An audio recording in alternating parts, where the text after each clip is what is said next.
All right, I want to welcome everyone to BBM Black Baby Moms. I'm your host, Margie, and I have a very special guest back in the building, Brianna. Welcome. Hey, y'all. I'm excited. Looking forward to this episode because we're really going to jump into some interesting, deeper, just exposing ourselves, just topics that we just really got to be real about, I feel. And so we're going to dive right into it. As always, no bashing, no shit talking, not on this episode. At least not today. Right. Maybe down the line. So you never know. We have a visual going on right now, so bear with us, guys. But I'm excited because we're both single moms. We both have our kid, and it's been a journey. Girl. Yeah. But it was the look of yeah, hasn't it? It's just been a journey. It really has. And it's like, how did we get here? But I know how we got here. Well, you know, I think it was when you had the leg up and the one hand on front. So never mind. That's a whole different. Stop.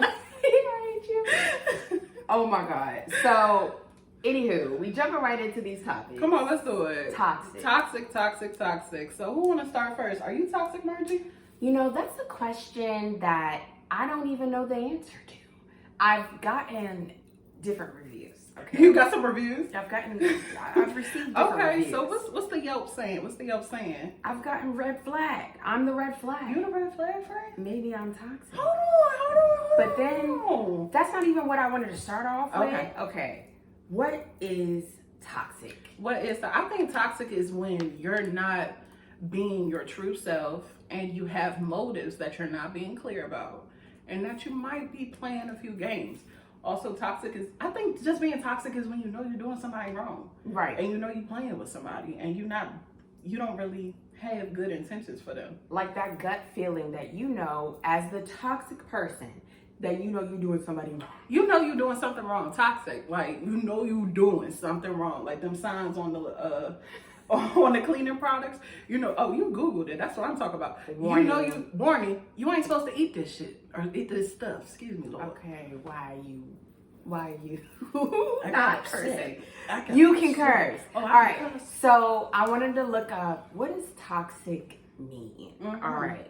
You know, the last episode I gave my definitions. All right. Toxic. Poisonous. An example. The dumping of toxic waste. That could apply to some of you. That could apply. But I think what we're more so looking into I think is it's like the second one. The second one. Very harmful or unpleasant in a pervasive or insidious way. I think I said that insidious. wrong. Like the movie. Denoting or relating to debt that has a high risk of default. I have no idea what that means. Yeah, that ain't what we talking about. But They talking about some debt. We talking about definition number 2. All right. Where you're very harmful or unpleasant in a pervasive or insidious way. Yeah. Yeah, that's definitely a lot of people that we done came into contact with. And to be honest, that's been me a few times. Maybe once. Break it down. Huh? Oh, okay. So you don't want to. Okay. I mean, I can share an example. I don't think I'm really toxic until I'm pushed into, until I feel like I'm backed against a wall, and then I have to kind of defend myself, and then that can be toxic.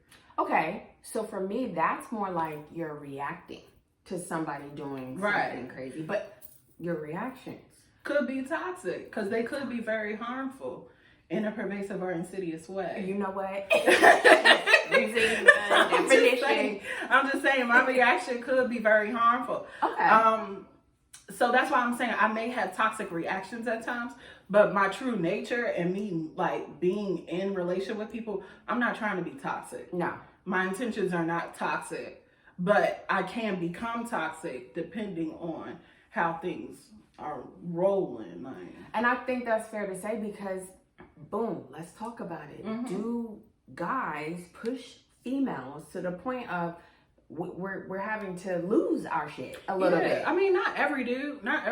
I'll give an example. I went on a date recently, and it wasn't the best date in the world. It was honestly a waste of my time.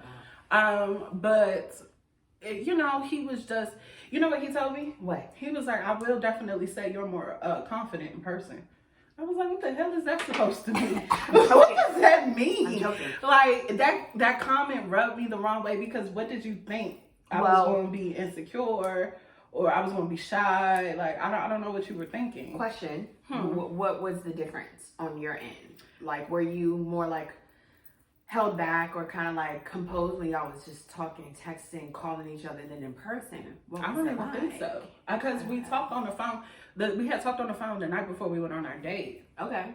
So it was just like we had like a 3-hour conversation. Like I was talking. Right. Like you were getting to know me. And I showed up as that same exact girl the next day. I did lie.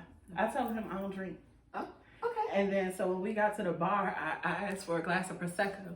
And they ain't had Prosecco. So I was like, give me a shot of Patron. You know what?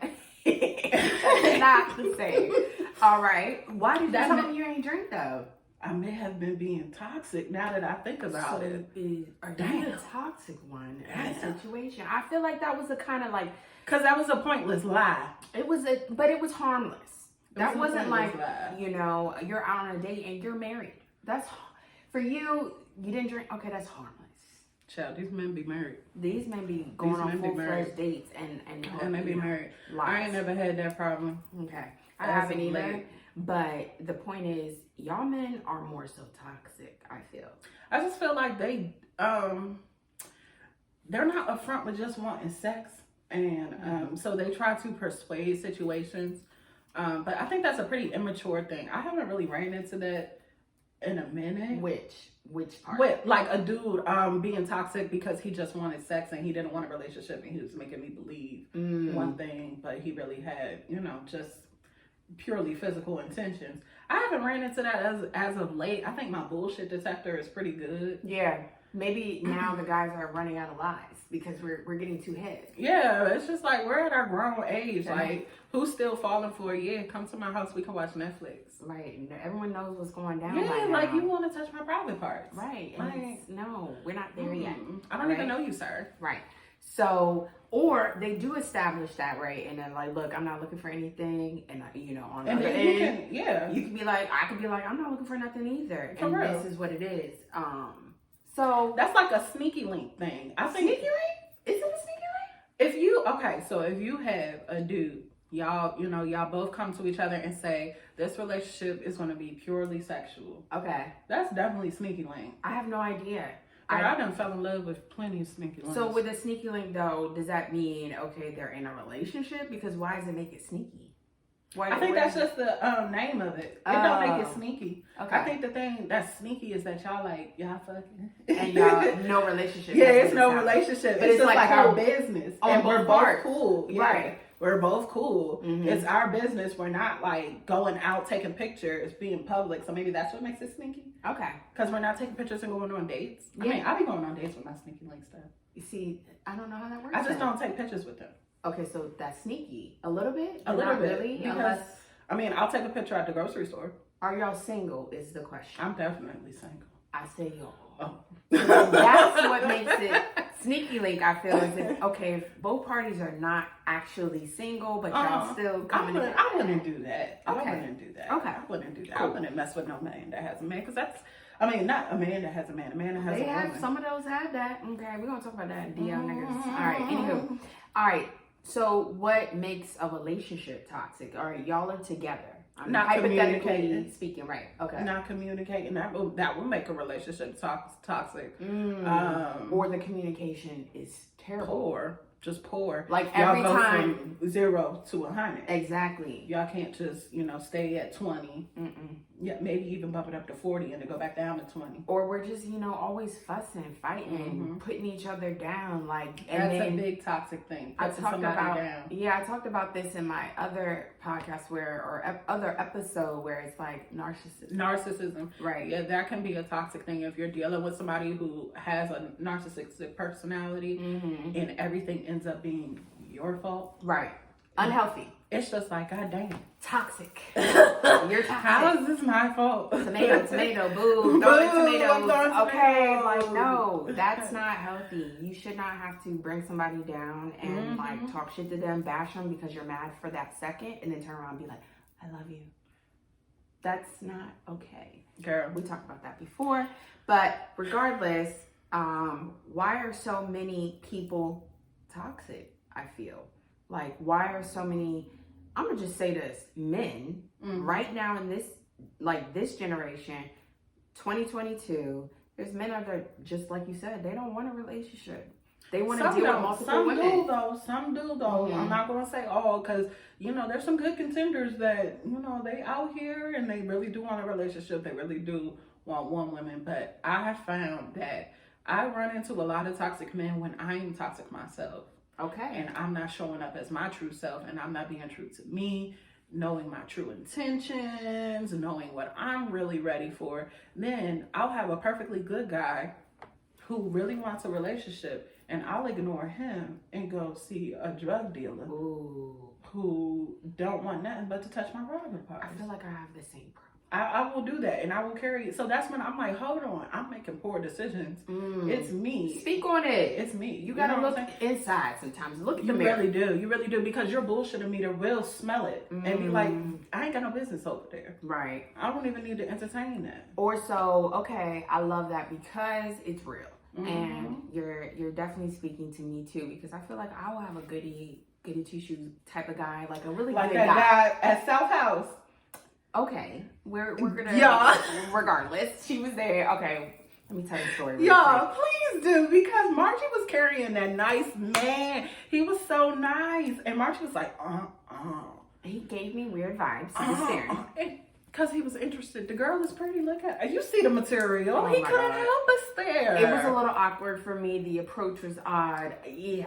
But regardless, the point is, okay, this is a nice looking guy. This ain't no drug dealing looking nigga. Exactly. And I could go over here, but then I get the phone call of bae that's definitely dealing drugs or for the streets. And where am I going? To the streets. To the streets. No. So did you even call the dude from South House? Let's not talk about it. You didn't. Sight. You didn't. And he emailed you. He emailed me. Oh and my his God. topic was light-skinned nigga from South House. Why do you remember? Because that was the funniest thing. I could not believe he emailed you. Yeah, that's the type of level that this man was on. And he emailed her, y'all. I'm still not subject line taking it seriously. I'm not taking it seriously. I feel like I just need a little bit of like rugged. I need a little bit of thuggish, ruggish bones. That's what it is. That too. I can't lie. My baby father, my daughter's father, is he's a little rough around the edges, and I feel like that's kind of been my type. I need to get out of that. Yeah, because it don't work for us. Like, that's my thing. I will definitely pick a dude who's thuggish, ruggish, and then I'll be sitting there trying to figure out why he's not buying me flowers. Why he's not the one. Why isn't he taking me to go do cute little paint nights? Like, why don't he get the fact that I want to go to Michael's, not the fucking liquor store? All right, not the plug's like, house. I don't want to go to the plug's house. Why you keep bringing me? So, what I'm hearing is we're toxic. It might be anything. But see, I don't want to say I'm toxic because I'm not going to speak that. I'm not going to shook that. But we can look within. We can look within. And then maybe it's like when we're bumping into toxic dudes, we need to stop, take a pause, and be like, hold on now, God. Let's look in the mirror. Like Michael Jackson said. Oh, you know what? Man in the mirror. For this situation, it's the women in the mirror. In the mirror. Right there. And I'm asking them to change their ways. Right. So we just got to choose the ones that, kind of are better for us. And have the same intentions and have the same goals. Like, we on the same wavelength. But chemistry is real, so don't just go with a dude because he's a good dude. Ooh. Make sure you got chemistry with him. Good point. So maybe that's the thing. I can only speak for myself, but I feel like if it's like kind of like, oh, he's great. He's got this, and this. I'm not attracted. You don't have that chemistry. You don't feel it. I don't have it. Yeah. See, like me. Okay, so it's like a little game plan I have created for the good men. Okay, good men. I'm gonna break it down to the girls because it's good men all 2022. And men are listening. Men, okay. So deal with us girls as we break down our toxicity so that we can become available to you. Okay, so ladies, here's what we need to do. When we see a good guy and we feel like we don't got that thug chemistry, I don't feel the thug love. We need to take a step back and talk to him. What are we saying? Y'all just gotta keep talking on the phone, not texting. Okay. You gotta talk on the phone, build that kind of conversation, even FaceTime, and build that up. And then start going around each other, build that up. And then you'll be more attracted. My problem lies is that that plan don't step into sexualness. I ain't never figure out how to make the sexual chemistry come. Exactly. So we got to get to the point of, okay, they're good overall human beings, good guys, got their We shit can together. hang out, we can talk now, but then it's like, hold on, so what we gonna do when it comes down to sexy time? Because sometimes the good dudes, they don't like to touch you the way the thugs do. Ooh, all right. So again, attraction is major, and so we've got to find the balance. Yeah, I think we're gonna find balance though. I think we will. I think it's just a work in progress. It's a work in progress. Always. But that's the tip, ladies. If you feel like there's a good dude out there, and y'all chemistry is a little low, just keep talking to him. Try to build a bond. FaceTime him. Stop texting and talk to him and get to know him. Yeah. So that y'all can actually build some chemistry. You know what I mean? Yeah, for sure. All right, so we're talking about also authenticity. Right, because that's how you're not being toxic, is if you're being authentic and being original. 2022, I'm setting new goals of, look, I am always going to be me. I'm going to stay original and keep, producing results of me. I'm not forming myself to kind of follow the trend or be somebody that everyone wants me to be. I'm being me. I'm saying who I want. Even when it comes to this title of this podcast, I've had mixed reviews, whatever the case may be. It's called Black Baby Moms. And this is who we are. This is who I am. And this is my life and my journey. So, that's funny you said that, because even on the way over here, speaking of authenticity, on the way over here, I'm like, yeah, dang, I can't wait to record BBM. And I'm saying in my head, damn, Black Baby Moms, I ain't never want to be no baby mother. I definitely look at you.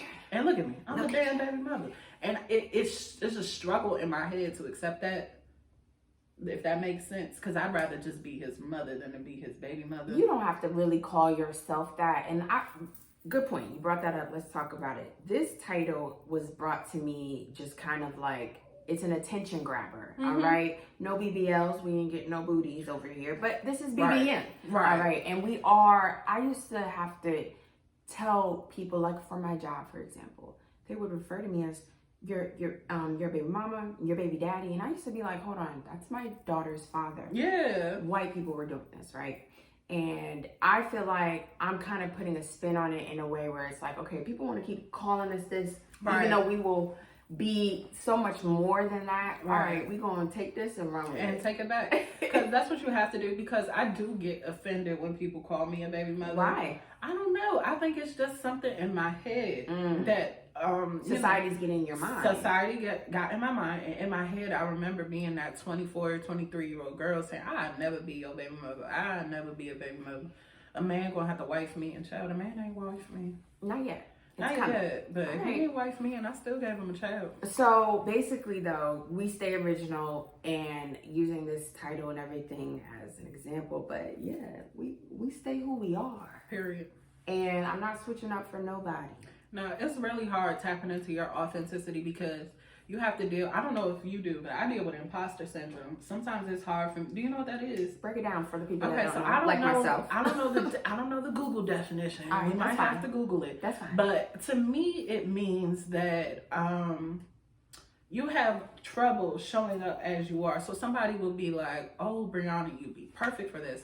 Let's say the robotics program at my job. Somebody brought it up to me, be like, "Brianna, you would be perfect for this. A woo woo. It has this, that, and the third." And I'm like, I can't do that. Why do you think I can handle that? I can't do that.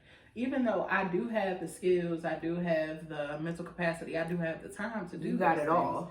But in my head, I was like, why would you see that in me and I don't see that in me?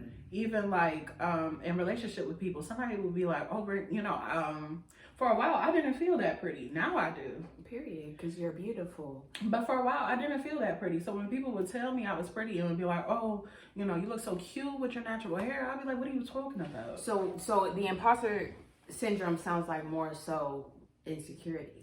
It can be an insecurity, but I think they call it imposter syndrome because you have a hard time showing up as who you're called to be. Okay. Because you feel like, that's not who I am. What are you talking about? rather than it, because I'm not an insecure person. I feel like you're not. You're very bold. I'm very bold. Yeah. I'm very confident, but I don't feel insecure. I don't, we all have things about ourselves we don't like. Definitely. But I don't feel like I have insecurities. I feel like sometimes it's hard for me to show up as who I can be because it's not there in my mind. It don't click that way. All right. Okay. You see what I'm saying? Right. Even sometimes when you ask me to record, I'm like, why she want to record with me? Because you're a mother. You're black. And you get this. What you mean? Why you want to record with me? But then, like, as we're listening to, and even my friends will call me and be like, girl, that episode you did with Margie was great. And I'm like, wow, really it was? I'm telling you. So, pause. Pin that for a second. That goes into your goals and your, ideas and dreams, all that stuff. It just came to me as an idea. I was writing stuff down. Then I couldn't stop writing down. Then I was just like, you know what? I doubt anybody will listen or even want to tune in or care about anything that we have to say, that I have to say. But to my surprise, it's really been the complete opposite. Girl. And so I really just had to show up and do it. Yeah, definitely. Being authentic takes some time. It takes some work. I think being authentic is super important to me because there's times I just feel like you just got to be authentic with everything that you do. If I'm trying to word this the right way. Well, just remaining solid, in who you are. Okay, let's say it like this. I don't regret nothing as long as I was authentic in what I was doing. Right. That's what I'm trying to say. Ooh. It cuts down all my regrets when I know that I showed up as who I am. Right. And I was putting my best foot forward and I was trying my best. So whatever the results happened, it didn't work out. The friendship fell out. The job didn't work out. The house fell through. You know what I'm saying? But you stayed true to who I stayed true to who I was. So then that cuts down on like some of my issues with it, you know what I'm saying? Because I'm like, I was who I was supposed to be in that moment, right? So and it just wasn't for me. I love that because that's deep, and I have an example because that's actually very true. Most recently, actually, I just switched jobs, and my previous employer was I'm gonna just say they were acting very racist. I worked in Frederick, Maryland. All right, if you know anything about the geography of Maryland, you know Frederick. It's more north. All right. So, and I definitely had it all documented. This is not something that was in my mind or in my head. It was genuinely what was going on. Others were coming up to me like, Margie, I don't know how you're dealing with this. And finally, I just kind of was staying true to who I was. And I wasn't kind of just being like, yes, master. No, master. Not the master. Right. And it got to that point where they were creating a hostile environment. And I stayed true to who I was. And even if that meant you walk away from this job, I have integrity. You walked away with integrity. That's the word. Right. And I stayed true to who I was. And I wasn't going to change, what I do on the job because X, Y, and Z. That was ridiculous. So fast forward, I'm in a new position, new job, and a better situation. And that's why I say that your point just now is so 100% true and accurate because I feel like I definitely, came up in that situation, even though I lost my job.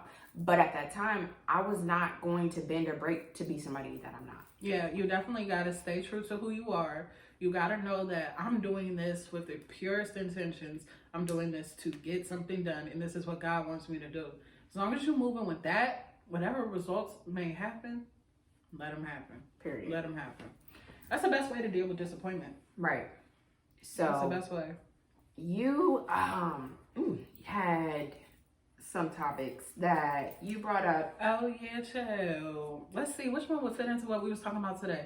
We was talking about some toxicity, some authenticity. All right, let's throw some. Let me do it. All right, so Playdates. All right, so Playdates and school friends and talking about kids that go to school right now, 2022. It's been a mess. COVID-19, the weather, all that jazz has been crazy. But do you let your kids go to other people's homes? Yeah. Yeah. Only because he still has to have interaction. He's an only child. So he doesn't get to play with his siblings, upstairs. He doesn't really have anybody to play with. So he'll go outside and play with the kids in the neighborhood. He'll go have play dates with my girlfriend, they don't really I mean, the little boy spent the night at my house with his mom, like, but we never really did, like, okay, I'll see you later. Mm-hmm. I mean, he's a little young, though. I have a 4-year-old, so Right. he hasn't really had an unsupervised play date yet. So were you there? Yeah. So you did not drop him off? No, because, I mean, he's still a little young. So you are kind of like... Yeah, they're supervised play dates. Gotcha. But I'm definitely seeing play dates even during COVID because these kids still need social development. All right, so how do you feel about what age will you be able to go unsupervised? Maybe when he has a phone. That way he could call for help. I'm trying to think. Call for help? Call for help if you need, because why else wouldn't I be able to let him go? Okay, I'm gonna share my experience. Okay, let me know, because maybe I'm ignorant to it, because I don't see why he wouldn't be able to go. Gigi goes on play dates. I could be there, supervised, or she goes without me, unsupervised. Mm-hmm. And that's kind of been like throughout her life. Now, I don't just send her over to people's houses that, okay, we just met from school. No. But everyone else that I have dropped her off at, and I'm not necessarily there every single time. Yeah. Have been more so like family or family friends. Yeah, because when you say it like that, he does go to his godmother's house. And of course, I'm not there because she's watching him while I'm out and about. But, I mean, I trust his godmother. I trust her. That's why I picked her, because, you know, of our relationship. I knew what type of person she was. And I knew that if anybody was going to watch my baby and I couldn't, it was going to be her. Right. And so I think the one thing, though, I did actually, let me take it back. Gigi did meet one friend from school, and she did go over that friend's house. Now, the school where they met was the factor for me, the key factor, because they met at, like, Hope. You know Hope. That's the church. Yeah. I felt like the people that go there were kind of... Not all, but not I knew all this of person well enough, and I knew and I trusted them enough that I was like, okay, Gigi does not have a phone. I felt like she was okay to go ahead and go over. But it was for like an hour, 2 hours. I'm more so that parent that's like, So feel wait, okay. when you dropped them off, they just was like, okay, we'll take it from here? Yeah, actually, no. I pretty much will go inside. I will like see what they're going to be doing, see the house, all that. I never just blindly drop her off and Of be course like, not. hop out. No, but then the mom was just kind of like, hey, if you want to go run some errands. Oh, okay. So no, I've never had a friend do that for me, but I'm usually friends with people before I have the play date. Let's go to each other's houses. Jeremiah does have a little school friend now, and his mom, you know, she'll text me here and there.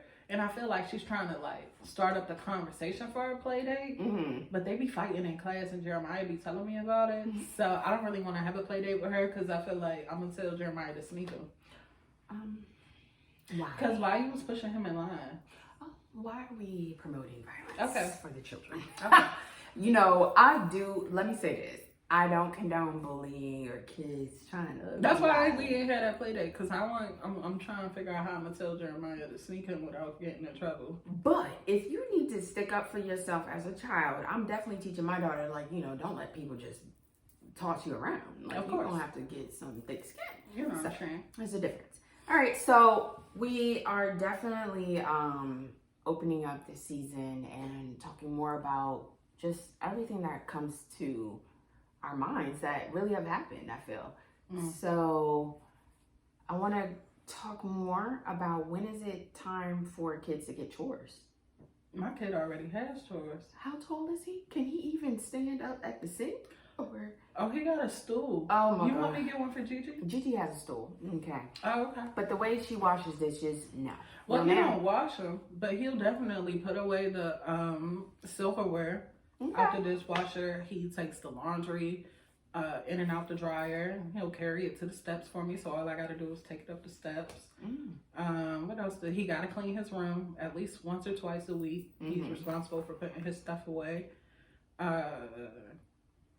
That's about it, though. The other day I made him mop up after he cleaned, you know, made a mess. But he don't have too many hard chores, but he definitely participates in keeping the house clean. All right, so I guess the question is, when is it time to give kids chores? It's never too early. As soon as you can see that they can pick something up, put something in their hands. Make them responsible. You know, give them something to do. And at first I used to be like, oh, is it too early? Is she too young? No, she's at school in kindergarten. They're teaching them responsibility. And so I really feel like that is huge. Yeah. And I don't think that it's too early for G as a 6-year-old to be learning some, pick up after yourself, clean up after yourself, and we gonna be all right. Definitely. For sure. All right, we're gonna stop right there and add it. What we're gonna add.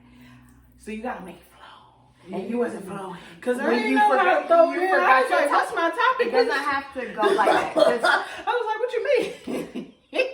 what you're gonna do I is was you're like, gonna what you write talking down. about? You're gonna write down so that when you're in the flow, All it right. just flows. Because I was like, girl, what? I didn't want you to be like, oh, let me look here because you're still Because that's on what it. I was looking at. I was like, hold on, let me